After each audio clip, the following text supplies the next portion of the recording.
Emergency evacuation and health notifications. Thank you, Council President. There's two main exits from the Town Council chambers. To the left of the stage, up the stairs will take you out the back of the building. Out the back of the council chambers, to your right, the stairwell will take you out the front of the building. Just past that, on the right.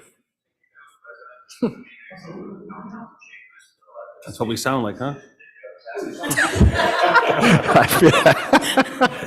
The men's facility is on the right. Up the stairs to the left is the ladies' facility. Please do not use the elevator in time of emergency. Great, thank you. It's hilarious. We'll take a little break.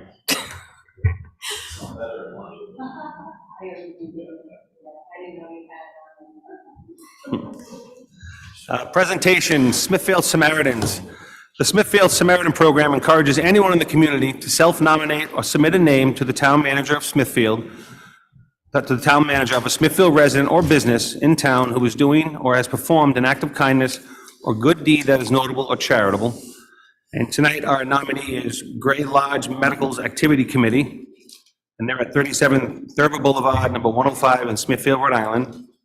And the nominator, is it okay if I say her name? Yeah. All right. It's Julie Silvestri. She nominated them.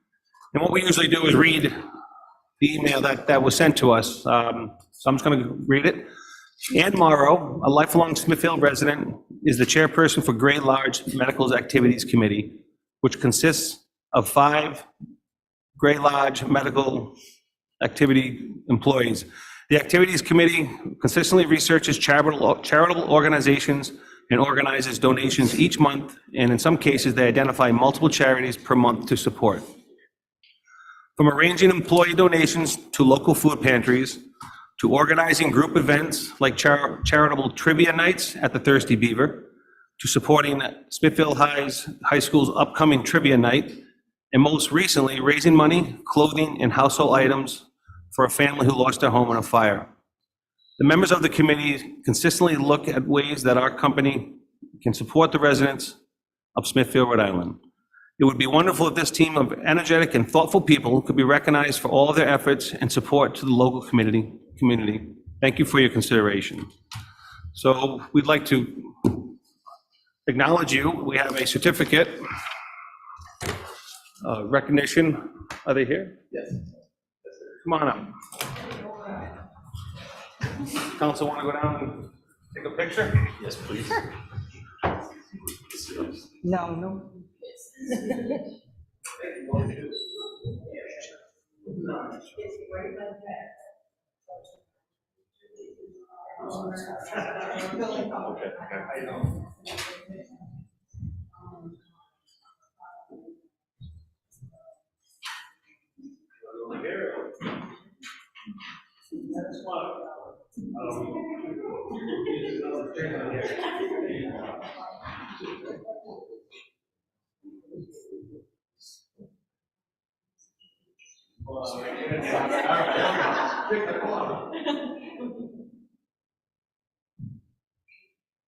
Thank you very much.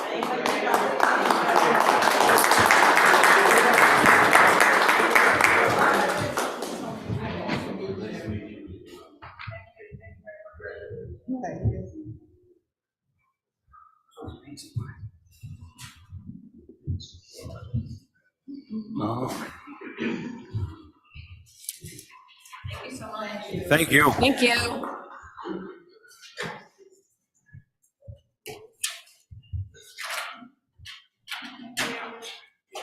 Have a great night.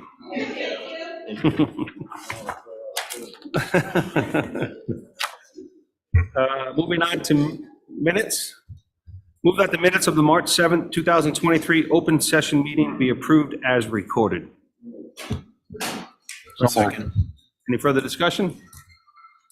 Seeing there's no further discussion, all those in favor? Aye. Opposed? Motion carries.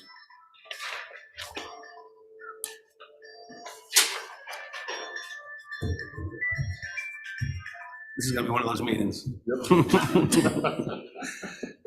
Move that the minutes of the March 14th, 2023 open session meeting be approved as recorded. So moved. Second. Any further discussion? All those in favor? Aye. Opposed? Motion carries. Following appointments, there are none. Public hearing A, are we going to hold that until, If you could, the attorney is on their way. that has to be decided by the, is that okay? Is that okay, Brad? By motion. We have a motion to move the item to later in the So agenda. moved. Second. In favor? Aye. Aye. Any discussion? Motion carries. All right. Okay.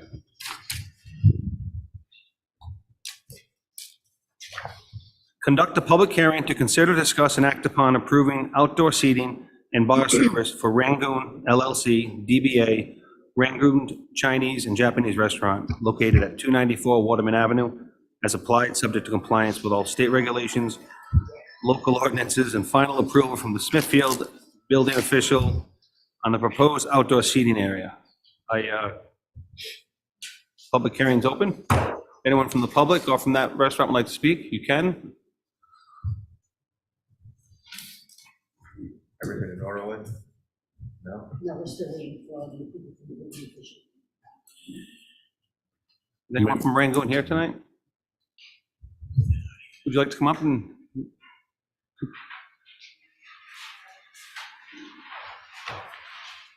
So they're waiting for approval from the building official? Okay. You can come up to the podium, I'm sorry. State your name and address, please, as well. Appreciate it. Good evening, everyone. The address is 294 Waterman Ave. I've been here 15 years, and I've been trying the best to do the best I can. For this time, because the pandemic, it really hit the business a lot. So we try to do the outdoor seating to bring up more, business as we can. For the past 15 years, I've been following all the regulation, try to do liability insurance, everything we can do to, to get the business well, to stay in here. And I've been cooperating with the neighborhood for the past 15 years. And this time, because the pandemics hit so hard for business, so if I try to stay here, and I'm thinking I have to do something a little better to get the community, relationship better with the business. So I like to take this opportunity to get the outdoor license. And it won't be so big area. It's probably adding on maybe like 20 seats for outside seating. And the business hour is not till like midnight. It's closed around 10 o'clock. So I try to be, not to destroy, to let all the neighbors feel uncomfortable, try to work with them together. So I like to, represent that if there's a chance. Thank you very much. Just stay 1 second. So it looks like we need an inspection report from, The building official. have they been in contact? Do we know? I do have architect I work together, and she has been talking to the building and the zoning and even the fire together. So she gonna have that. She drawing the plan right now. So I'm just hoping sometime next 2 weeks, and I'll get the plan and they can get it all together. Can they make?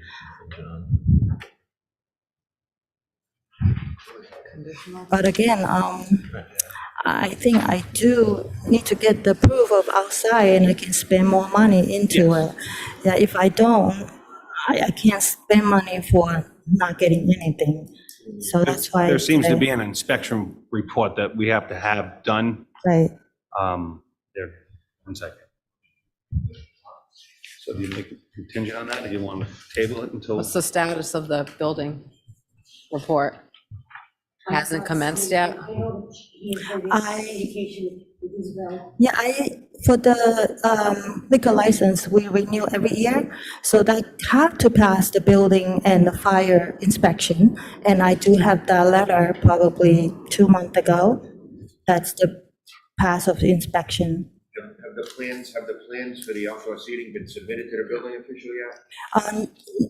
I won't say yes, but because before we do temporary outdoor seating, that has submit, but this time because the temporary has been due till April, so that's why I request for a permit. So which side is this being held up on? I'm confused. I believe it's the building, because they have to see the drawing plan from the architect.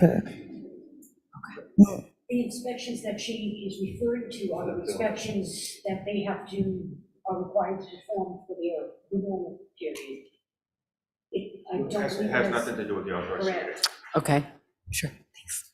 So the question is, are the plans haven't been submitted, I don't believe, to the building official yet. So as long as she has her license, she could continue to operate on the building, that the outdoor seating is something totally different. Okay, So, All right, so in all actuality, that you wouldn't be able to have it up and running anyways before our next meeting, correct? Right. Right, so, I mean, my recommendation to the council is to continue this until the April 4th meeting, and then we can regroup with the building official, and we can talk with you guys, and we'll get it all worked out for the next meeting. Okay, Okay? So Thank you. moved. Sounds like a great idea. So moved. second. thank you. Thank you. Thank you. Actually, we have to close the public hearing. All right. Any discussion with the council? Next- Pleasure of the council? Next meeting. Do we have a second? Second. All those in favor? Aye. Opposed? The motion carries.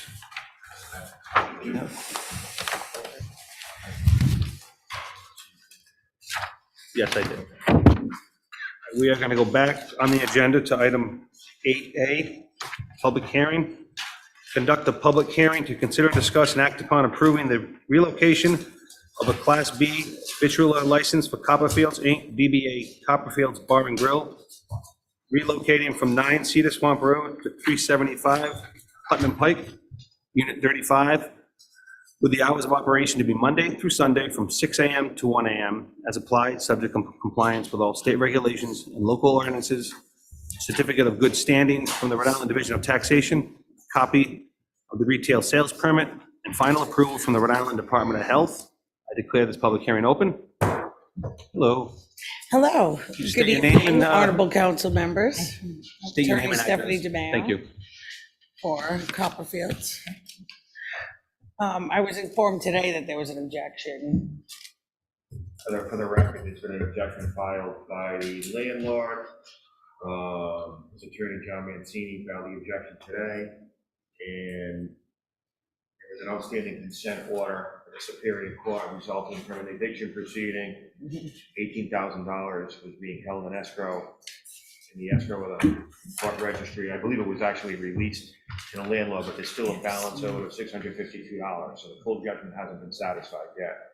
The consent order basically provided that the tenant had until April 1st to comply with the agreement.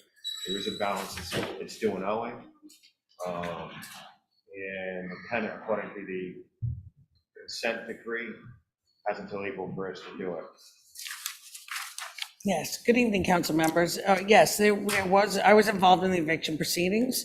We did have an agreement for $18,652, which I believe you have that judgment. The $18,000 was held in escrow in the court registry, which was released. And the $652, in fact, the entire judgment has stayed until the execution of the judgment has stayed until April 1st.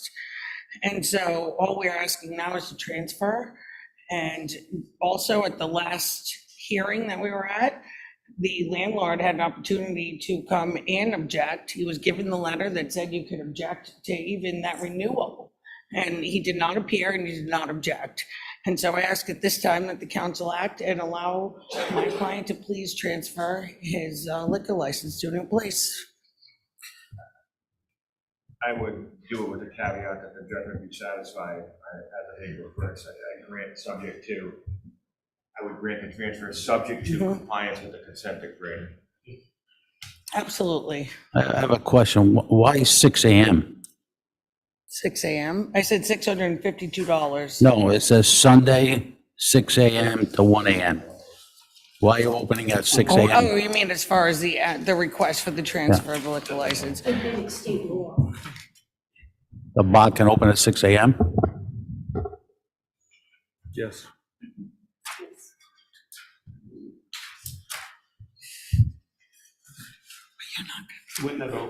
I was going to say, he's not going to. He's requesting that in accordance with state law. I didn't ever request that.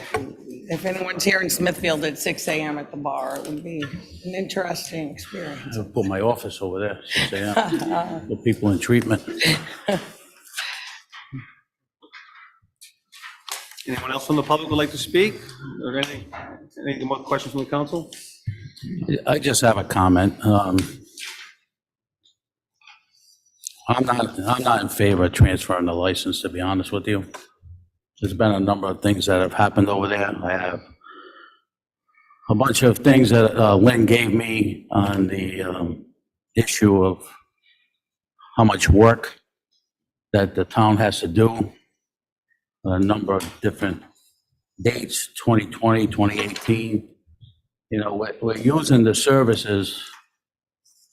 You know, I own a business too. I mean, I pay, my stuff is all in on time, and it seems to be the same individuals. It's not just you, it's a bunch of individuals, and that's why I want to change that ordinance. Because it's not right. I mean, we're running around like chickens with our head cut off to try to help these businesses to flourish, and we got backlash all the time. And the resources that we have to use as a town, I don't think it's appropriate. You know, if you own a business, you should be responsible to get your paperwork on time, pay your bills on time, and move forward. Lynn, off the top of your head, let's just say last year, how many businesses were late on a payment or a license, you know, give or take? Just give me a ballpark figure. Let's say about 10. About 10, okay, thanks. Councilwoman, can I say something? I Sure. can find out No. today. It's always on time. Sure. I don't know whether Councilman thinks that we're late, we're never late. Lynn, has Copperfield's been on time in the last couple of years? And we're talking about not being on time years ago? His paperwork is always on time. I mean, of course, a lot of the businesses get this second reminders, they do that nudge. But in essence, his paperwork has been in on time, on our end. Tangible taxes, you have a list. And that's what I was talking about.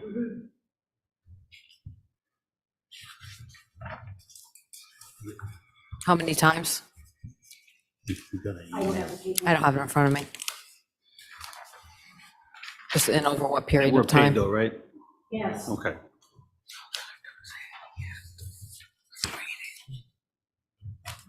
Any other discussion from the public? Thank you. Close the public hearing. And then discussion from the council? Or do we entertain a motion? Well, if this isn't the only business that hasn't paid on time, and the licenses have been approved for other businesses, are we going to single this business out? Or, I mean, it seems to me that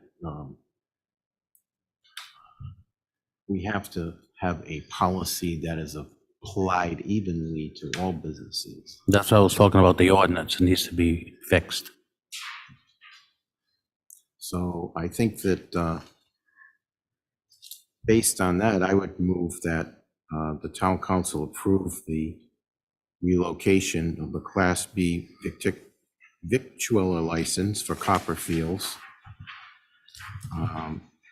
from 9 Cedar Swamp Road to 375 Putnam Pike as applied, subject to compliance with all state regulations, local ordinances, a certificate of good standing, a copy of the retail salesman, final approval from the Rhode Island Department of Health, subject to the payment of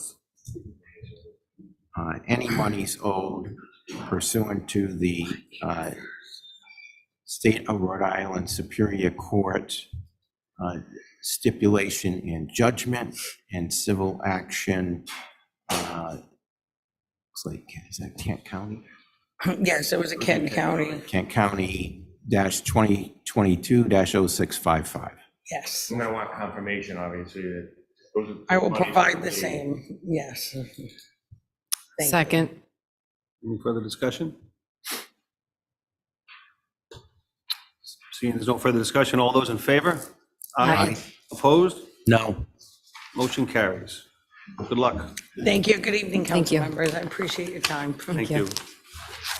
Next up is licenses. Consider, discuss, and act upon approving a new victualling license for Copperfields, Inc., DBA Copperfields Bar and Grill, located at 375 Putnam Pike, Unit 35, with the hours of operation to be Monday through Sunday from 6 a.m. to 1 a.m., as applied, subject to compliance with all state regulations, local ordinances, final approval from Rhode Island Department of Health, and a copy of a retail sales permit. Pleasure of the council. So moved. Second. Any further discussion? Seeing none, all those in favor? Aye. Opposed? No. Motion carries. Item B, consider, discuss, and act upon approving a new entertainment license for Copperfields, Inc., DBA Copperfields Bar and Grill, located at 375 Putnam Pike, Unit 35. Pleasure of the council. So moved. Any further discussion? Seeing none, all those in favor? Aye. Aye. No. Aye. I'm sorry. Aye. Opposed? One. Motion carries. Item C, consider, discuss, and act upon approving a new special dance license for Copperfields, Inc., DBA Copperfields Bar and Grill, located at 375 Putnam Pike, Unit 35. Sean's not here, I have to say, it's a cost $1 for this permit. Pleasure of the council. So moved. Second. All those in favor? Aye. Opposed? No. Item D, consider, discuss, and act upon approving the annual renewal of 14 holiday sales licenses as applied, as listed as applied, subject to compliance with all state regulations and local ordinances. So there are 14 in there. Pleasure of the council. Move passage. Second. Any further discussion? Seeing none, all those in favor? Aye. Aye. Opposed? Motion carries.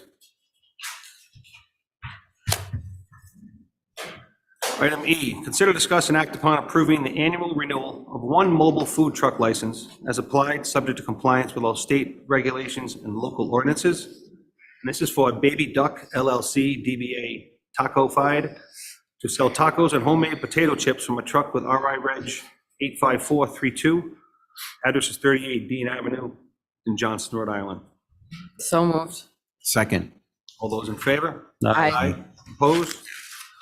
Motion carries. Chips and tacos. Can't say no to tacos.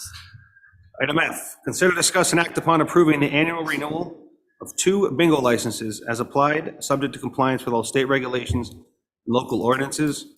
This is for Esmond Village Tenants Association and Pleasant View Elementary School PTO. Move passage. Second. All those in favor? Aye. Opposed? All right, item G, consider, discuss, and act upon approving 4 one-day special event licenses for Cedar Farms, 7 Cedars Farms for Easter Fun Days, 20 John Maury Road, on the following dates: Saturday, March 25th, 2023, from 10 to 2. Saturday, April 1st, 2023, from 11 a.m. to 3 p.m.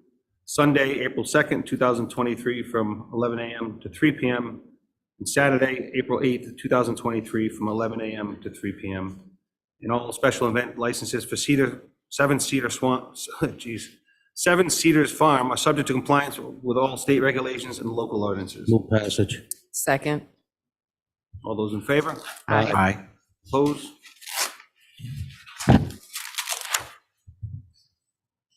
Item H, consider, discuss, and act upon approving one-day special event license for 7 Cedars Farm for Touch-A-Truck, 20 John Murray Road, on the following date: Saturday, April 22nd, 2023, from 10 a.m. to 2 p.m., with a rain date of Sunday, April 23rd, 2023.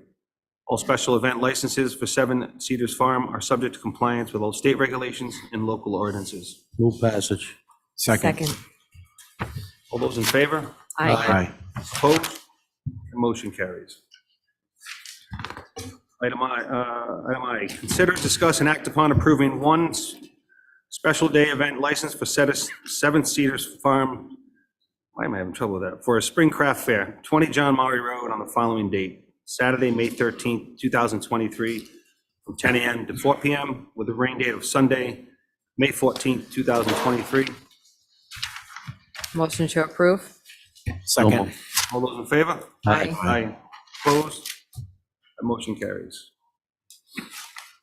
Item J, consider, discuss, and act upon approving one special day event license for 7 Cedars Farm for a summer craft show, 20 John Murray Road, on the following date: Saturday, July 22nd, 2023, from 10 a.m., I imagine, to 3 p.m., with a rain date of Sunday, July 23rd, 2023. Motion to approve? Second. All those in favor? Aye. Opposed? Motion carries.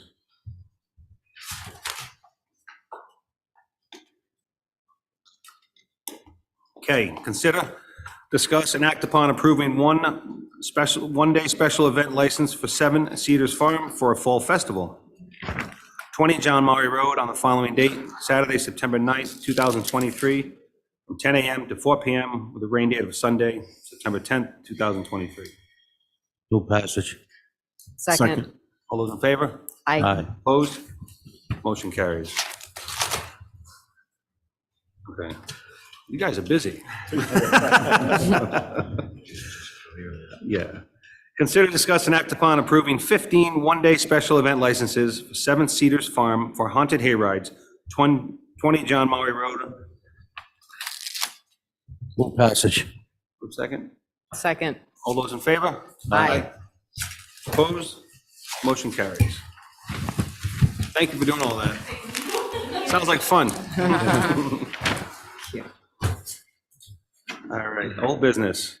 Consider, discuss, and act upon repealing and replacing Chapter 126 of the Code of Ordinances entitled Animals, sponsored by Councilman John J. Tassoni. Council President, if you don't mind, I would just like to quickly run through changes that were recommended from the last meeting. Copies are out on the table outside if anyone is interested to follow along, but I'll go through this as quickly as possible. Under the definition section, we added the definition for disposed. Moving. Oh, yes, I'm sorry, it wasn't read. I don't know why this wasn't read. And vaccinated as well was added on the definitions as well. For some reason, my copy wasn't read. Then moving on, under section 126-5, section B, 8,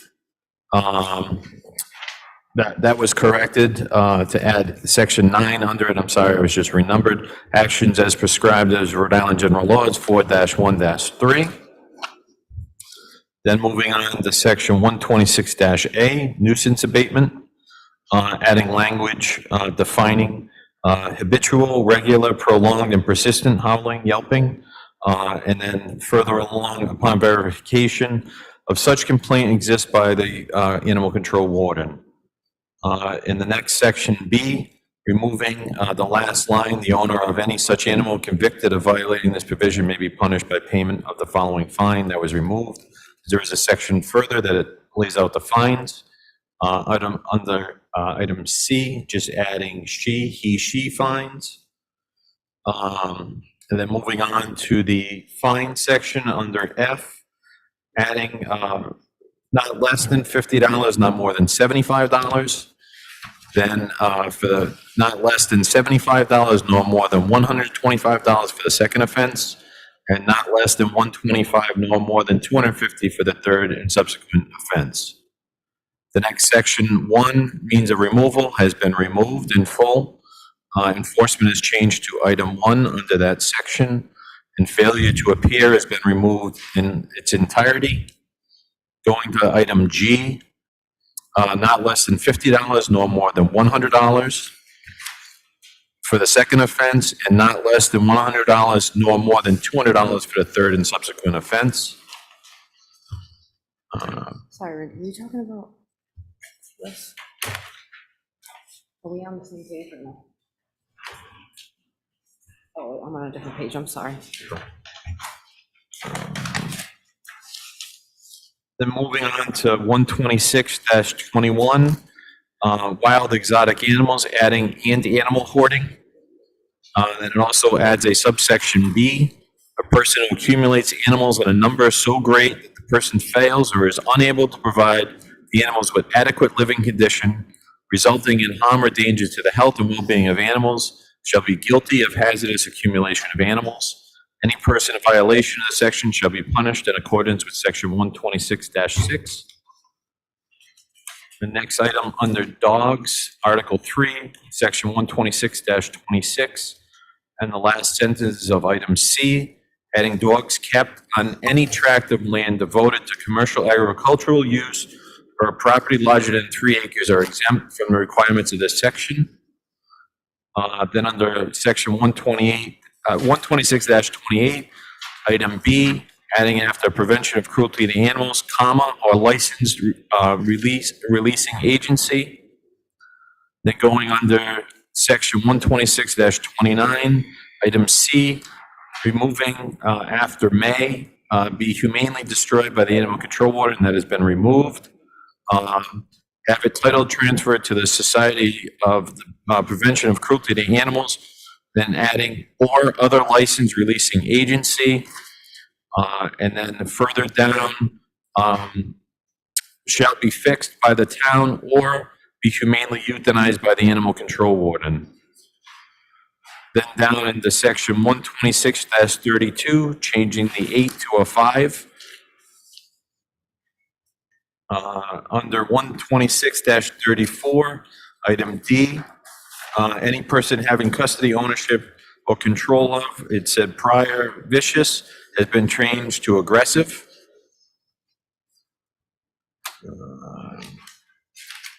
126-35, at the end of item E, changing the section from 126-18 to 126-13, reference section. Then on to 126-39, on the vaccination, no dog or cat, or has been added, it was a spelling error. Under section 126-46, feeding non-domesticated animals, under exceptions, food for birds that is in a feeder located, said prior within 100 feet, within 100 feet was removed, and at the residence of a person has been corrected. Under 126-48, the section after a person's property or premises, removing and any refusal to permit any animal control officer to impound such cat. That was stricken. Under 126-49, section D, no person shall cause or allow the breeding of a male or female cat without first obtaining a breeding permit issued by the animal control. That was removed in its entirety. Section 126-53, number of cats, section was added to the second sentence. Cats kept on any tract of land devoted to commercial agricultural use or property larger than 3 acres are exempt from the requirements of this section. Further down in the paragraph, if for any reason the ACO is called to the premises, all paperwork, striking and license. And then the last sentence, only one litter of offspring may be kept on the premises, is stricken in its entirety. 126-54, after the police officer, comma, animal control warden.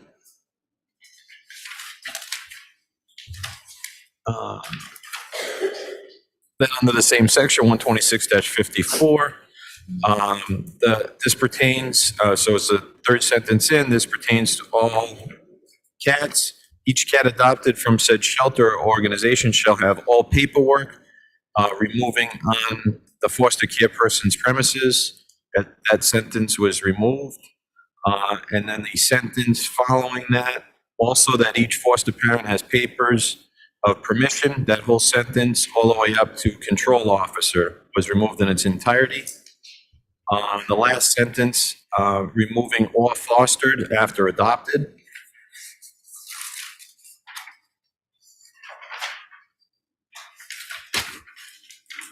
Under section 126-71, sections, item C, removing or during daylight hours, the hours are laid out from 9 a.m. and before 7 a.m. And that is all. Thank you. I'd like to thank John, Councilman Tassoni for submitting this, and also at last meeting's public hearing. We had a nice, healthy dialogue with a lot of people that came and were passionate about this, and I think these changes are great. Thank you. You're welcome. I'd like to thank Randy, Mr. Salisbury, and the council members for their input, because it's a really comprehensive piece that hasn't been changed in 20 years. And I'd also like to thank Dennis Tabella, Defenders of Animals, for coming here and spending time and looking over the piece of legislation that hopefully we'll vote on tonight. I would also like to thank everyone. I think we all did a really nice job. Everyone had really good suggestions. I do just have a comment. As I mentioned in our last meeting, I don't believe that we need the limitations on how many dogs and cats you can own, which is 3 of each.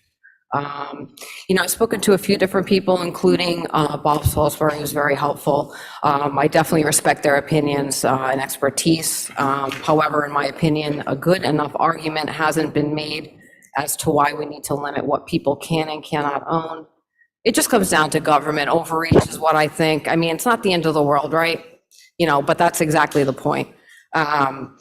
I did speak with Bob also. I learned that in his 23 years, he has had 4 cases of animal hoarding in Smithfield. So clearly this is not a big problem. And there's 2 sections, one of which has recently been added, that protects against hoarding and, again, penalizes the person if they do such that. Therefore, again, the limitations are not needed.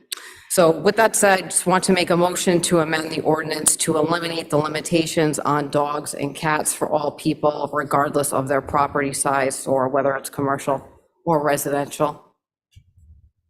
Second. Any further discussion from the council?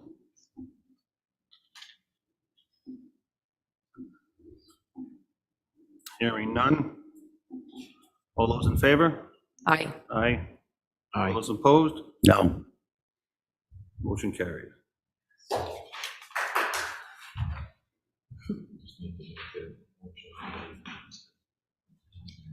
Mr. President, make a motion for the ordinance to go forward as amended. Do we have a second? Second. All those in favor? Aye. Aye. Aye. Do we already put it through? Oh, okay, I'm sorry. Aye. All those opposed? That motion carries as well. It's not a Thank you. public hearing. All right. On to new business. Consider, discuss, and act upon authorizing the ratification of the proposed collective bargaining agreement between the town of Smithfield and local 2050 International Association of Firefighters, AFO-CIO. Thank you, Council President. I'd like to start off by thanking the local 2050 and Matt Pearson, the president, as well as all the other membership that worked with us through the last few months of negotiations, and Chief Seltzer for being by my side and making this all come to fruition tonight.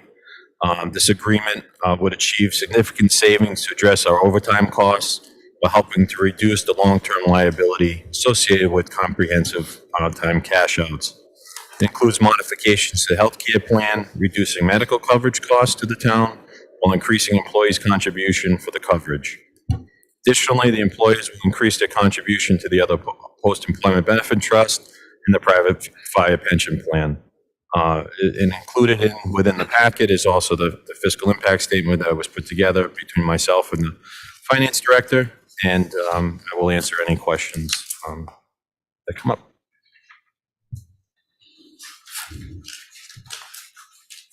Pleasure of the council. Move passage. Do I have a second on the motion? I'll second the motion, but maybe we want to have some discussion. Sure. Any further Yes. discussion? Agree. I just wanted to point out that, this will be adding costs to our budget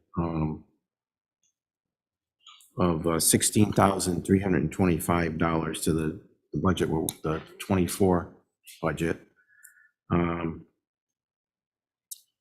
$235,572 to the 2025 budget, and $325,647 to the 2026 budget. That's what's been projected, but it would depend upon if we can have greater savings in overtime costs. That may not pan out exactly that way. So this scenario is really, I would say, is the worst case scenario, being those cost estimates. Being that if the other item that's on the agenda tonight, that will further address the overtime issue and potential additional savings. This was using very conservative numbers on the savings. The largest portion of where the bumps are in those fiscal years really is the additional contribution to the town funding the private fire pension. And as we were addressing in the work session earlier this evening, that's our biggest shortfall is funding our pensions and our OPEB, to the levels that are necessary. And this will help achieve that and, addressing, savings from the other areas in negotiations with the union. So there are going to be additional, we have salary increases here, but there are, some of those are going to be offset by additional retirement contributions and lower health care. Correct. They're increasing the deductible amount, which reduces our actual healthcare costs, as well as their additional contribution to both the private pension plan and to the OPEB trust. And by reducing the amount of the comprehensive time that's available, that's going to create the overtime savings. And as we get into the next item, when we talk on the SAFER grant, that will add additional savings that were not accounted for in this calculation. So this is as everything being, even as it is today. So it says we have a town additional retirement contribution, and it's going to be up to $539,000 by 2026. Is that to the current plan or to the legacy plan, or how does that work? That's for the legacy plan. That's the one that we were addressing tonight to try to get us to 100% of the required contribution. Right, and because right now the plan that we use is the state. For all new employees hired after July 1st of 2011 are all in the state plan. Right. And that plan is 100% funded.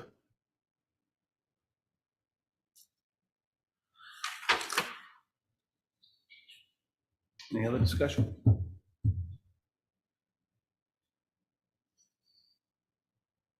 We have a second on the table. Yes. All those in favor? Aye. Opposed? Motion carries. Apologize. Item B, consider, discuss, and act upon accepting the FEMA Department of Homeland Security Fiscal Year 2021 SAFER Grant Award. Good evening, Chief Seltzer, Fire Department. In your packet, I know I gave you quite a bit of information regarding this, and it outlined how the grant was written, what the purpose of it was, and how it affects the department moving forward, currently and in the future as well. I guess if there's any specific questions regarding what I gave you, I'd be happy to answer them. As far as the grant itself is concerned, there is no co-share involved with this grant. It's 100% funded, and there's no obligation to maintain any of the personnel after the 3-year period. And as I had described in the paperwork that I had given you, in the time frame of the period of performance for this grant and beyond, we're going to have several people eligible for retirement. They're going to be closer to the 30-year range than some of them. We have several people in the 24, 25, 26, 27 range right now. So, if adjustments need to be made in the future, as people leave for attrition, somebody could be slid into the spot. The other thing is there is a savings in overtime.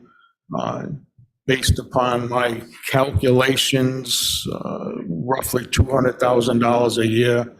And with the third rescue being around the clock 24/7, with the current call volume, we're going to generate about $50,000 in additional income to our EMS rescue recovery billing account as well.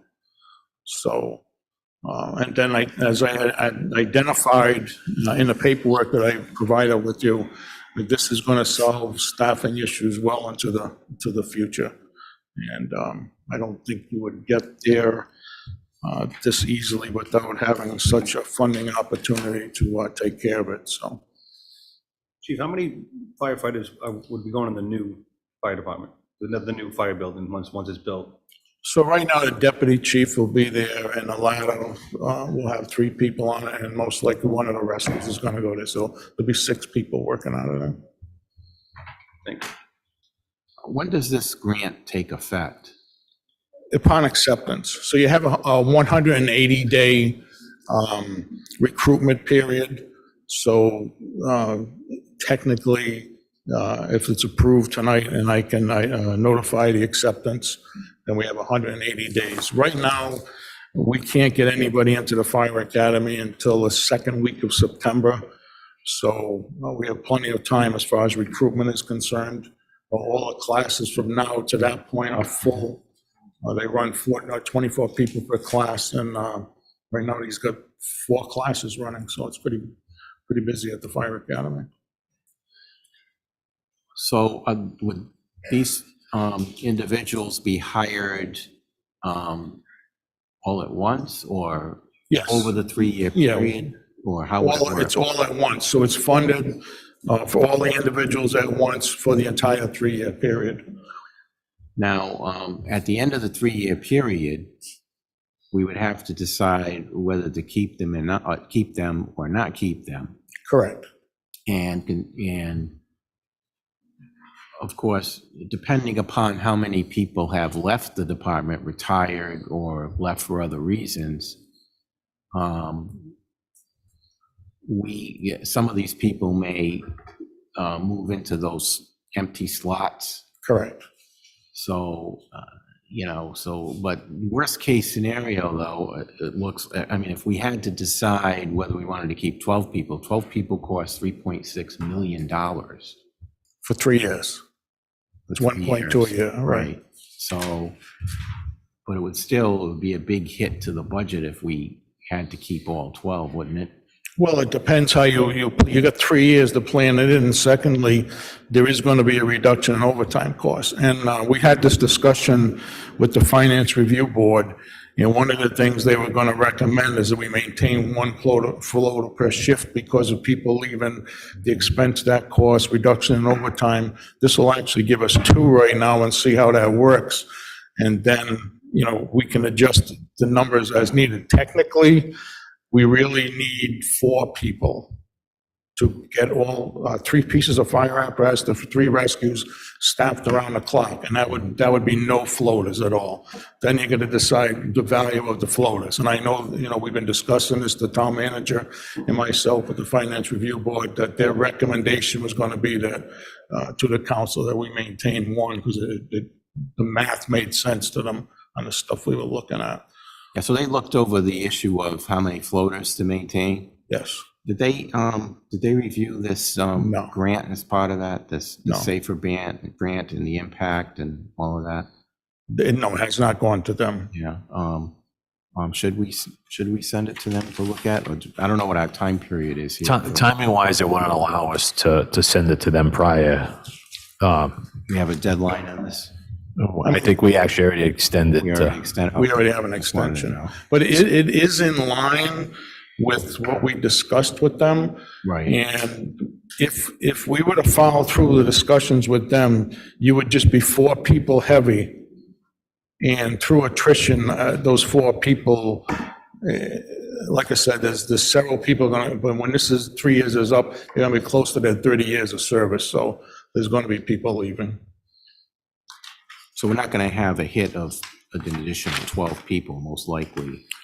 Well, no, depending upon, we got to look at the numbers, but we got to see where that floater point is. And the other thing with the savings that we're going to see, and especially with the changes in the comp time, there's going to be a lot of savings that, I think it's going to be easy to build that in over you actually got 4 years. You get the 3 years, we have them, in the 4th year, whatever you decide to keep, you got to put the final amount in. And we had an overtime problem in last year's budget, which resulted in an overage. Yeah, the overtime had to do with comp time, which we worked out with the union, that problem is gone. It's gone. It's not going to happen anymore. And the other advantages too, as I had pointed out, once a new station's built, we're going to have come in and do another ISO review of the town. You get credit for the personnel, you get credit for the station. And the other thing that's coming up is the performance review of the fire department. And there's 2 standards to really check our performance against. One is Insurance Services Office's requirements, and the other is NFPA 1710. With all of this, we're going to meet both those requirements. So I would suspect there'd be no need to put any more money into the fire department moving forward, where this would cover your needs for quite a few years. Chief, can you explain something to me? I'm just a little confused. I thought you said just a few minutes ago, the 3.6 million would cover us for 3 years. Yes. Okay, so can you explain under where it says discussion, future staffing needs, it says the SAFER grant should meet the staffing needs of the fire department's operations division for well into the next 15 to 20 years? Yes. So you'll have enough people on staff now that I don't foresee. So right now, the ladder truck is understaffed. There's only 2 people on it. If one of those members gets tied up on an EMS call, then we have to put the truck out of service. You can't run them with one, and that's the truck that's going to go out on a new station. It also increases the staffing on the rescue. We have 2 rescues around the clock, 1 on days, so it'll put the 3rd one around the clock, which again should meet the needs of the town. So looking for, whereas 5, 6, 7, 8 years from now, you may decide we need to put more on because we're going to get the rescue on. We need, the calls are not going to go down. So statistically right now, we're adding 200 runs a year. Mm-hmm. So this staffing level will have enough apparatus available at all times of the day to handle EMS calls and your fire calls. And the other thing, all of our fire apparatus are advanced life support licensed, and they can do just about as much as the rescue other than transport. So from an EMS standpoint, we're very well covered. Now, are you saying all this assuming we keep the 12 firefighters? Say if we'll get rid of all of them, it would be different, obviously. In order to keep everything staffed the way it is, you need 4 of them. We're 4 short right now. Okay. To keep the truck staffed at 3 members on the 3 pieces of fire apparatus and 2 members on each rescue. Okay, thank you. And just the other thing is, under recommendations, would achieve the following efficiencies, accepting the grant, savings in tax dollars. How much in savings? Well, you got 2 things to take into consideration. One is our ISO rating is going to improve. We're a 4 right now with the fire station, the personnel, and the upgrades we've done in our communication system. I'm expecting we're going to hit a 2 very easily. If the town were 100% hybrid, then we could get an ISO class 1, and the only 2 communities in Rhode Island are North Providence and Providence that have that right now.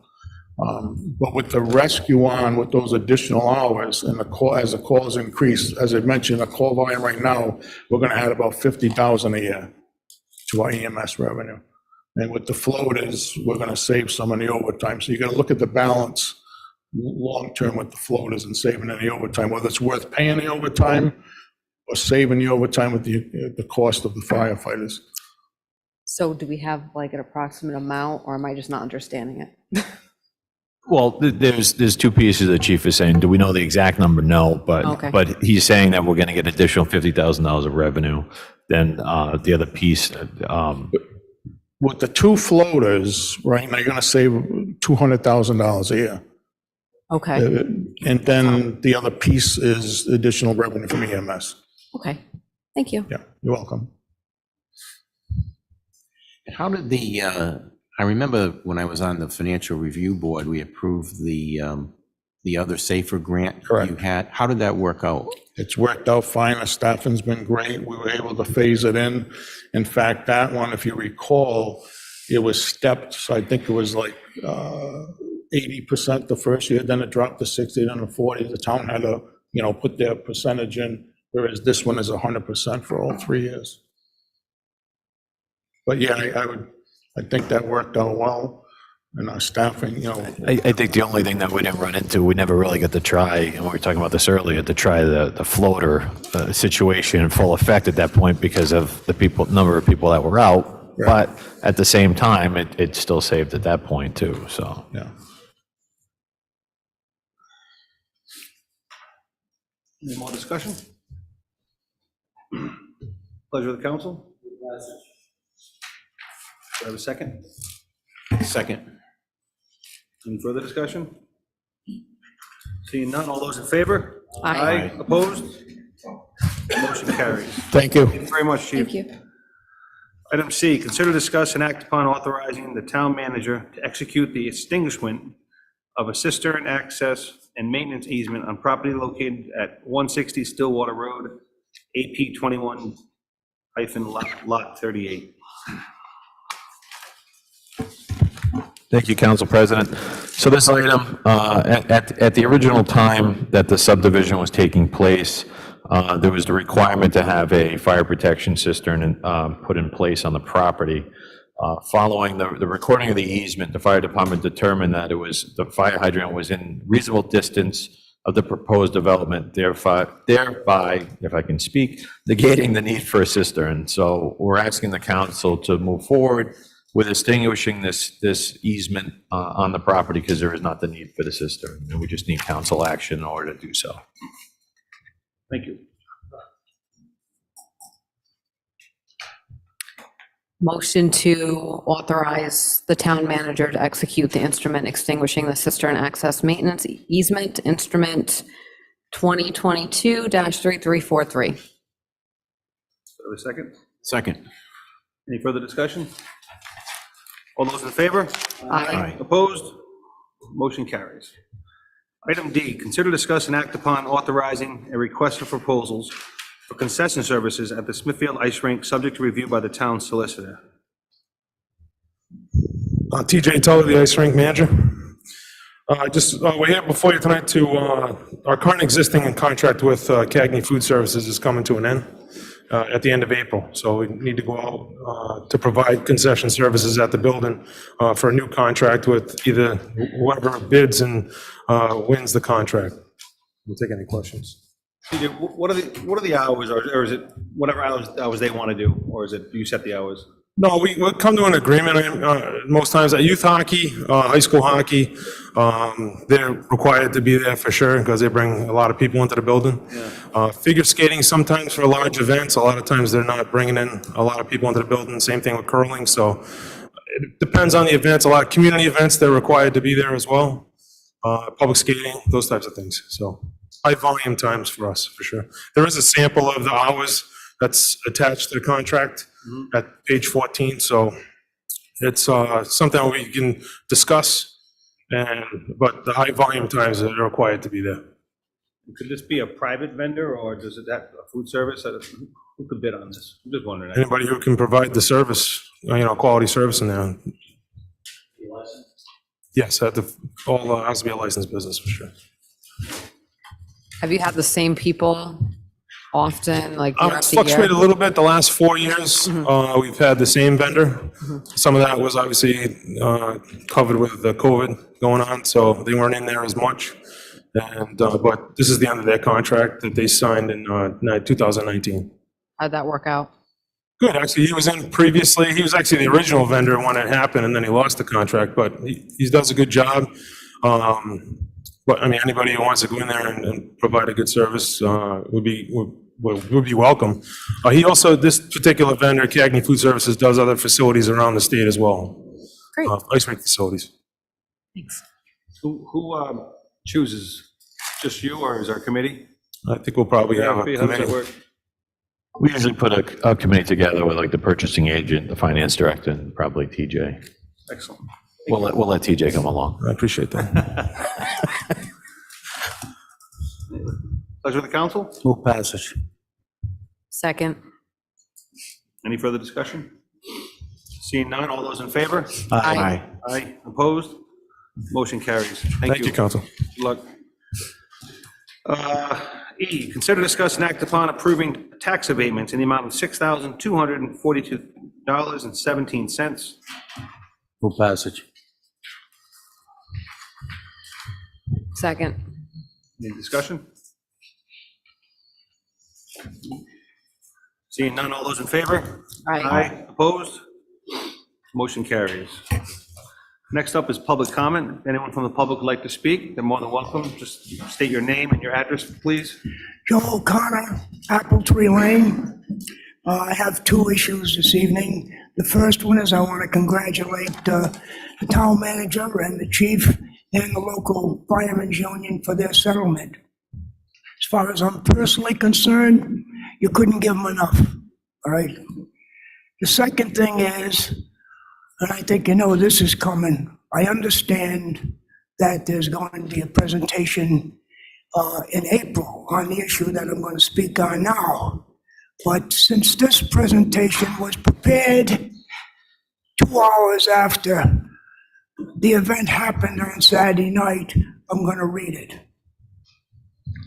Just in case anyone failed to read yesterday morning's Journal or catch the local sport news on TV or Twitter over the weekend, I'd like to recognize and congratulate the Smithfield Coventry Moses Brown Co-op Girls High School hockey team that defeated a very big, talented, and nasty LaSalle Academy in a double-time, overtime thriller 3-2 for the Rhode Island State Championship. Now, this game was not without significance for a number of reasons. Prior to 2022, this team was not very successful.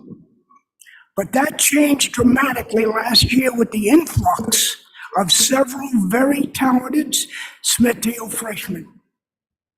That 2022 team went on to win the Division II state championship with an astounding 14-0 record, and were arguably the best team in the entire state, regardless of what division they played in.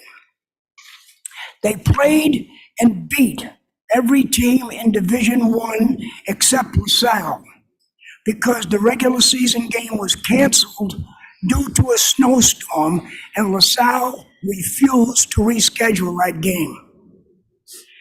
The Smithfield Coventry Moses Brown team was given absolutely no consideration whatsoever as the state champion solely based on being Division II, even though they had beaten the eventual Division I state champion, Bonneville Pontiac Bayview Co-op, in their only regular season game.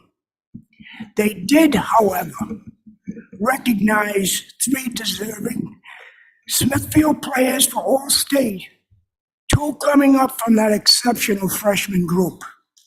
Now, I have a source that said those 3 people have made it again this year. with one moving up from second team to first team. So in 2023, moving up to Division One, this team had something to prove to the league, and they certainly did. Where is my last page? Okay. I feel like Al Constantino.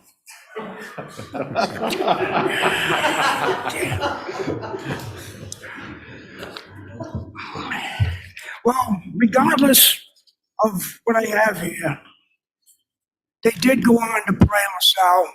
They did go on to win the state championship. And I still think that they were slighted this year by the Providence Journal.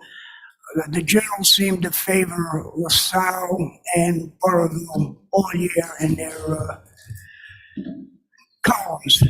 And this certainly put an end to that. And I think that that should determine once and for all who the best state, or the best team in the state has been for the last 2 years. Now, I think that the Smithfield players deserve a shout out for this great achievement. You got Lauren Falls, Megan Falls, Hannah Gill, Kara Goff, Susan LaFrame, Karen O'Connor, Ava Pompaselli, Lily Riggins, and Camila Suro. So those are all the Smithfield players on that team, and believe me, they're all outstanding. Now, a special consideration and recognition should go to the 3 seniors because they suffered through hell for 2 years. And they were there during the rough times, and they were instrumental these last 2 years. So, Laura Falls, Ava Pompaselli, and Hannah Gill. God bless them all. Thank you very much. Thank you. Thank you. Would anyone else from the public like to speak? I have a question for Mr. O'Connor. Mr. O'Connor, can you really relinquish your source?